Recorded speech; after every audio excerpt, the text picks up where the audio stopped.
రేపే బుధవారం. అలానే పౌర్ణమి, అలానే హనుమాన్ జయంతి అయిన మరుసటి రోజు. కాబట్టి రేపు బుధవారం రోజు ఎవరైతే ఒకే ఒక్క గ్లాసు పసుపు నీటితో ఇలా చేస్తారో అలాంటి వారి యొక్క సమస్యలు, కష్టాలు తొలగిపోతాయి. 60 నిమిషాల్లో అదృష్టం వారి దరి చేరుతుంది.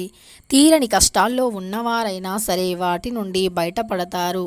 బుధవారం అంటే గణపతికి చాలా ఇష్టం. అందులోనూ పౌర్ణమి అయినా మరుసటి రోజు వస్తున్న బుధవారం. పౌర్ణమి అయినా మరుసటి రోజు కూడా పౌర్ణమి యొక్క శక్తి అనేది ఉంటుంది అని పండితులు వివరిస్తున్నారు. కాబట్టి రేపు బుధవారం రోజున ఎవరైతే ఒక్క గ్లాసు పసుపు నీటితో ఇలా చేస్తారో వారి కష్టాలు ఖచ్చితంగా తొలగిపోతాయి.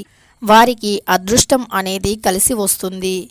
దరిద్రం అనేది తొలగిపోతుంది. సకల ఐశ్వర్యాలు తప్పకుండా లభిస్తాయి. అయితే బుధవారం రోజున గణపతిని ఎర్రని మందారం పూలతో పూజించిన, ఎర్రని గన్నేరు పూలతో పూజించిన, గరిక మాలను సమర్పించినా సరే గణపతి యొక్క అనుగ్రహం అనేది లభిస్తుంది. గణపతి యొక్క అనుగ్రహం లభించి తీరని కోరికలు తీరిపోతాయి. కోరిన కోరికలు నెరవేరుతాయి. దరిద్ర బాధల నుండి విముక్తిని పొందుతాము. అష్ట ఐశ్వర్యాలు ఖచ్చితంగా లభిస్తాయి. అయితే బుధవారం రోజున మనం ఎలాంటి పరిహారాలు చేసినా సరే గణపతి యొక్క అనుగ్రహానికి పాత్రులను చేస్తాయి. ముఖ్యంగా గరిక అంటే గణపతికి చాలా ఇష్టం. కనీసం 5 గరిక అంటే గరిక ఉంటుంది కదా, 5 పూసలనైనా సరే మనం గణపతికి సమర్పించాలి. అలాగని విడివిడిగా ఆ గరికను అంటే 3 ఖచ్చితంగా ఉండాలి. ఒక కొమ్మకి 3 ఆకులు ఉండాలి. అప్పుడే మీ పూజ అనేది ఫలిస్తుంది. తప్ప గరికను మనం అదే విధంగా అంటే చిన్న చిన్న ఆకులుగా తీసి దానిని పెడితే మాత్రం ఎలాంటి ప్రయోజనం అనేది ఉండదు. ఈ విషయాన్ని మాత్రం మీరు బాగా గుర్తుంచుకోవాలి. ఇక అలా గరికను మనం గణపతికి సమర్పిస్తే కష్టాలు అనేవి ఖచ్చితంగా తొలగిపోతాయి. అదృష్టం బాగా కలిసి వస్తుంది. దరిద్ర బాధల నుండి విముక్తిని పొందుతాము. అయితే రేపు బుధవారం రోజు మరి పసుపు నీటితో ఏ పరిహారం చేయాలో తెలుసుకుందాం. పసుపు అనేది మన సాంప్రదాయాలలో మొట్టమొదటిది. భారతీయ సంస్కృతి సంప్రదాయాలను గుర్తుకి తెచ్చేది పసుపు. భారతదేశంలో అత్యంత అధికంగా వాడేది కూడా పసుపే. పసుపు వల్ల కొన్ని వేల రకాలైనటువంటి ప్రయోజనాలు ఉన్నవి. ప్రతి ఆయుర్వేదంలోనూ పసుపుని ఎక్కువగా వాడుతూ ఉంటారు. పసుపు అనేది లేని ఇల్లు అనేది భారతదేశంలో ఉండకపోవచ్చు. ఎందుకంటే పసుపు లేని కూర అనేది చూడడానికి అందవికారంగా ఉంటుంది. పసుపు లేని కూర తిన్నా సరే అది రుచి అనేది ఉండదు. పసుపు చాలా ముఖ్యమైనటువంటిది. పసుపు శుభకార్యానికి సంకేతం, సుమంగళి తత్వానికి సంకేతం. వివాహం అయిన ప్రతి స్త్రీ కూడా ఖచ్చితంగా కాళ్ళకి పసుపుని రాసుకొని దైవానుగ్రహం కోసం దేవుళ్ళను పూజిస్తూ ఉంటుంది. ఇలా పసుపుని రాసుకొని పూజ చేయటం వల్ల దైవానుగ్రహం కలగటమే కాదు, కాళ్ళు అనేవి మృదువుగా ఉంటాయి.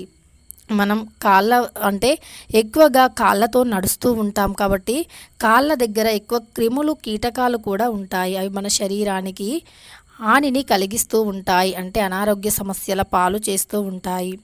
అలాంటి చెడు బ్యాక్టీరియాను కూడా తొలగిస్తుంది పసుపు. పసుపు యాంటీబయోటిక్. కాబట్టి పసుపుని కాళ్ళకు రాసుకోవడం వల్ల ఆధ్యాత్మిక పరంగాను, ఆరోగ్యపరంగాను మేలు జరుగుతుంది. అంతేకాదు ఏ వ్రతం చేసినా, ఏ పూజ చేసినా అక్కడ ఖచ్చితంగా ముందుగా ఏర్పాటు చేసేది పసుపు, కుంకుమ. అక్షంతలు కలిపిన పసుపు కావాలి. ముత్తైదువులు చెంపలకి పసుపుని ధరిస్తారు. ప్రతి గురువారము నుదుటిన పసుపుని ధరిస్తే గురుబలం బాగా పెరుగుతుంది. అప్పుడు జీవితంలో ఆర్థిక కష్టాలు ఉండవు, అప్పుల సమస్యలు ఉండవు, కోరిన కోరికలు నెరవేరుతాయి. మన సౌభాగ్యం చల్లగా కలకాలం నిండు నూరేళ్లు నిలుస్తుంది. దాంపత్య జీవితంలో గొడవలు, కష్టాలు అనేవి ఉండవు. ప్రతి స్త్రీ కూడా కోరుకునేది అదే. తాముకు ఐశ్వర్యం కన్నా కూడా సౌభాగ్యం మిన్న అంటుంది ప్రతి స్త్రీ. సౌభాగ్యం చల్లగా ఉంటే చాలు, జీవితాంతం ఆనందంగా జీవించవచ్చు అని కోరుకునేవారు చాలామంది ఉంటారు. ఇక ప్రతి స్త్రీ కూడా డబ్బు కన్నా ఎక్కువగా కోరుకునేది సుమంగళితత్వం. ఇది ప్రతి స్త్రీకి చాలా ముఖ్యం. సుమంగళి తత్వం వల్ల ఆడదానికి ఉండేవి ఒక గొప్ప అంటే సుమంగళి తత్వం అనేది ఒక గొప్ప వరం. పసుపు, కుంకుమ, బొట్టు, గాజులు, పువ్వులు ఇవన్నీ కూడా ఆడవాళ్ళకి ఒక రకమైనటువంటి సౌభాగ్యమైనటువంటి శుభప్రదమైనటువంటి వస్తువులు. వీటిని ప్రతి స్త్రీ కూడా ఇష్టపడుతుంది, గౌరవిస్తుంది. అందువల్ల ప్రతి స్త్రీ కూడా తమ యొక్క మాంగళ్యాన్ని కావాలి అని కోరుకుంటారు. ముందుగా మాంగళ్యాన్ని కోరుకొని ఆ తర్వాతే సంపదను కోరుకుంటూ ఉంటారు.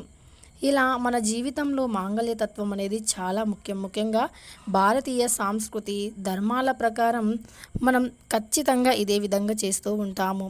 మన సాంస్కృతి సాంప్రదాయాలలో డబ్బు కన్నా ఎక్కువగా మాంగళ్యతత్వాన్ని కోరుకుంటూ ఉంటాము. అయితే అలాంటి మాంగళ్యతత్వానికే మనం చిహ్నంగా భావించబడేది పసుపు. కాబట్టి పసుపు చాలా ముఖ్యమైనటువంటిది ప్రతి స్త్రీకి కూడా. అలానే పురుషులు కూడా పసుపుని నుదుటిన ధరించవచ్చు. ప్రతి గురువారం కూడా పురుషులు నుదుటిన పసుపుని ధరించటం వల్ల గురుబలం పెరుగుతుంది. అసలు సహజంగా గొడవలు రావటానికి ఇంట్లో, లేదా దాంపత్య జీవితంలో అన్యోన్యత కరువైపోవటానికి, లేదా ఆర్థిక రీత్యా కలిసి రాకపోవటం అంటే డబ్బు సమస్యలు ఏర్పడటం, వ్యాపారంలో కలిసి రాకపోవటం, వ్యాపార జీవితంలో అనుకున్న విధంగా సాగకపోవటం, ఇలాంటి సమస్యలు అనేవి గురుబలం లేకపోవటం వల్ల ఎదురవుతాయి. వివాహం లేని స్త్రీలకి కానీ పురుషులకి కానీ అంటే వివాహం కాని వారికి ఆటంకాలు వస్తూ ఉంటాయి కదా చాలామందికి వివాహంలో. అలా ఆటంకాలు రావటానికి ముఖ్యంగా గురుబలం అనేది మన జాతకంలో కరువైపోవటం ఒకటైతే నాగదోషం ఒకటి. మరి వీటి నుండి బయటపడాలి అన్న మనకు గురుబలం చాలా అవసరం. మరి ఇలా గురుబలాన్ని పొందాలి అంటే ప్రతి గురువారం కూడా క్రమం తప్పకుండా పసుపు నీటితో మీ యొక్క దైవాన్ని ఏ దైవం మీ ఇష్టదైవం ఎవరైనా సరే, విష్ణుమూర్తి కావచ్చు లేదా ఇష్టదైవం ఎవరైనా సరే, ప్రతి గురువారం పసుపు నీటితో అభిషేకాన్ని చేయండి. అలానే ప్రతి గురువారం కూడా నవగ్రహాల చుట్టూ 9 ప్రదక్షిణలను చేయండి. తరువాత పసుపుని నుదిటిన ధరించండి.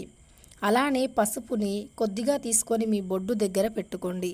ఇలా ప్రతి గురువారం చేయండి. అలానే ఒక గ్లాసులో పసుపుని తీసుకొని అందులో 5 తులసి ఆకులను, చిటికెడు పచ్చ కర్పూరాన్ని, ఒక 5 రూపాయల కాయిన్ని వేసి ఆ నీటిని ఇల్లంతా కూడా చల్లండి, ఇంట్లో గోడలపైన. ఇలా ప్రతి గురువారం అలానే బుధవారం రోజుల్లో చేస్తే గనక మీ సమస్యలు ఖచ్చితంగా తొలగిపోతాయి. ఇలా ఒక 5 వారాలు కానీ లేదా ఒక 5-11 వారాలు కానీ క్రమం తప్పకుండా చేస్తూ ఉంటే గనక ఖచ్చితంగా మీ సమస్యలు అనేవి తొలగిపోతాయి. మీ ఆర్థిక కష్టాలు అనేవి తొలగిపోయి జీవితంలో కష్టాలు అనేవి లేకుండా జీవించగలుగుతారు. ముఖ్యంగా ధన సమస్యలు ఖచ్చితంగా తొలగిపోతాయి.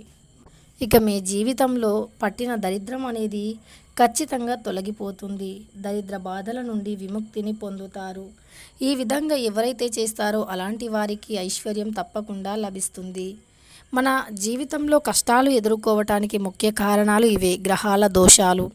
అలానే మన యొక్క సమస్యలను తొలగించుకోవాలి అనుకుంటే మనం నవగ్రహాలను పూజించాలి, ఇష్ట దైవాన్ని ఆరాధించాలి. ప్రతి బుధవారం, మంగళవారం రోజుల్లో గణపతిని పూజించాలి. గణపతికి ఇష్టమైనటువంటి పువ్వులు గన్నేరు పువ్వులు, అవి కూడా ఎరుపు రంగులో ఉండేవి. అలానే మందారం పువ్వులు, గరిక, జిల్లేడు పువ్వులు, జిల్లేడు ఆకులు.